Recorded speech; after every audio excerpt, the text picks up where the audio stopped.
रूळ आहे त्या रुळावरती गेलं आणि त्याने पाहिलं की तिकडे काहीतरी हालत आहे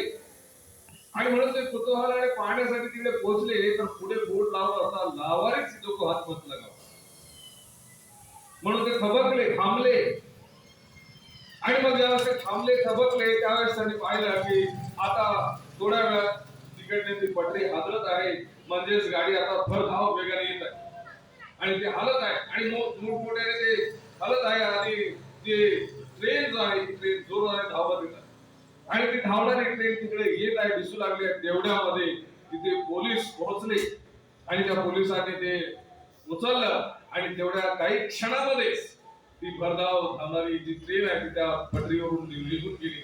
आणि ज्यावेळेस ती ट्रेन गेली त्यावेळेस त्या लोकांनी पोलिसांनी ते पाहिलं काहीतरी गुंडाळलेलं आहे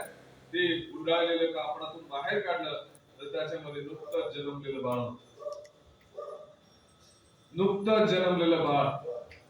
मग या ठिकाणी मला तुम्हाला सांगू द्या शास्त्रामध्ये लिहिलं आहे तुझी जन्म देणारी आई तुला विसरे जन्म देणारा बाप तुला विसरे पण मी तुझा परमेश्वर तुला विसरणार नाही की तुला टाकणार नाही कारण मी तुला माझ्या तळ हातावर करून ठेवलंय.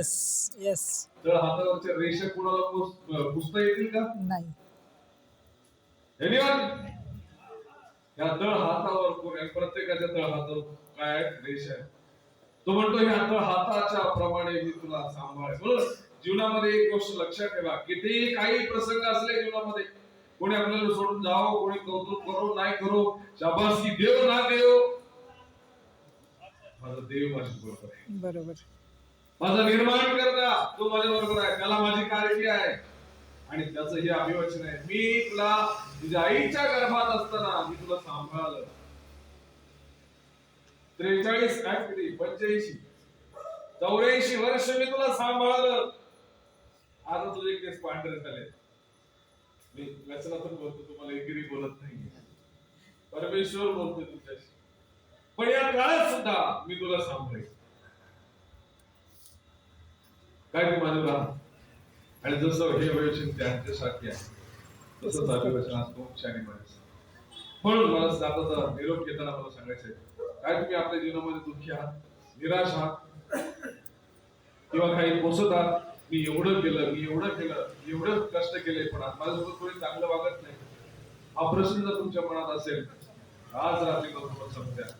कोणी तुमच्या बरोबर चांगलं वागव की नाही वागव तुमचा देव तुमच्या बरोबर चांगला वागव तो तुमच्या बरोबर फेथफुल आहे म्हणून आपल्या मनातून त्यांना माफ करून टाका ज्यांनी तुम्हाला दुखावलं ज्याने तुमचा फायदा घेतला असेल कधी कधी हे जग आहे जगात लोक फायदा घेतात फायनान्शियली तुम्हाला फसवत असेल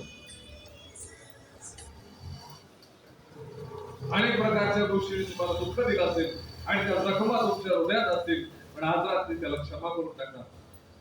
अरे तुमचं कितीही नुकसान होऊ द्या नुकसान भरपाई करणारा परमेश्वर